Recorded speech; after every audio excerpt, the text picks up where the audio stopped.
Okay, so now the hair's dried, I'm just using the tips of my shears just to go in around the perimeter, the exterior, just to make sure that there is no longer pieces.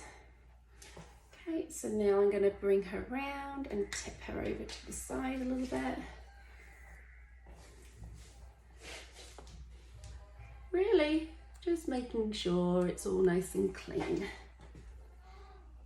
And through there. I always, with the side here, I always bring it round into here.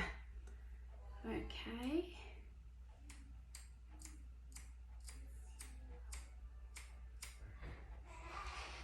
There we go. Nice and clean. Any questions on the dry cutting? Pretty easy enough, right? Like I say, just make sure that you're not removing, we're just refining. You're not going in and removing too much length at this point. You've already got that shape. Might be a few little pieces. Just trying to see.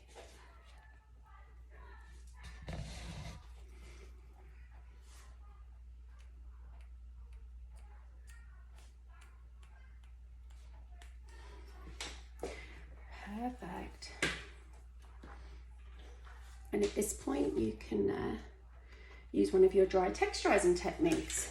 One of your choice. You might decide to come in and do a slice, do a bit of a slice out on it. You might come in and just fully.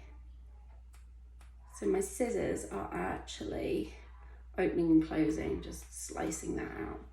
I use that quite a lot when I want to go a little bit deeper than a point cut, but still it's not as deep as the interior cutting of the ethylating. Everyone's with me? Just to remove more weight in that interior that you feel that you need. I already notched out the front. Everyone's remembering that? I might give you a little bit more ethylating in through here. Still a little bit damp. I prefer it on dry hair because you're back combing the hair, right? You can't really back comb the hair much on wet hair, but a lot of you, there was the guy on the other video did it through the ends and was doing this as well. He was doing that. It kind of makes the ends look quite thin doing it like that, but it depends what kind of looks you're for. I'm a lot more full of like a shape, as you know. I'm going to pick up where those layers are. If you are doing texturizing in the actual shape, you want to make sure you're bringing up that layer to where you cut it to do it, right? We did it here, right? So we want to make sure we go up in here and give that texture in there.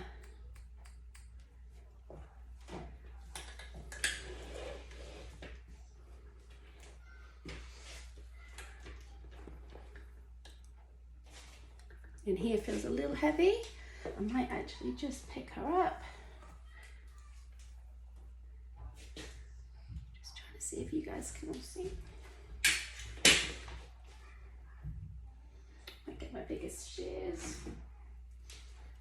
She's pointing too much forward. Always make sure when you're working on the front of their hair, make sure their head's up.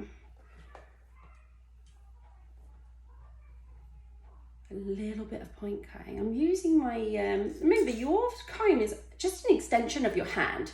Every time it's just an extension of your hand, okay? So I'm point cutting, giving a little bit of softness. She's perfect. If you guys can see, yeah. A bit of point cutting. There we go. Any questions on our lob with low elevation and with some layers just in the front? No, everyone's good. So that is your hands-on activity for fun, okay? Please send me some pictures of it as well and I'll add you some marks in. It's for participating really as well, just to get in a feel of it. There's no judgment on this, okay? I want you guys having a feel. If you've got any questions on it, please let me know.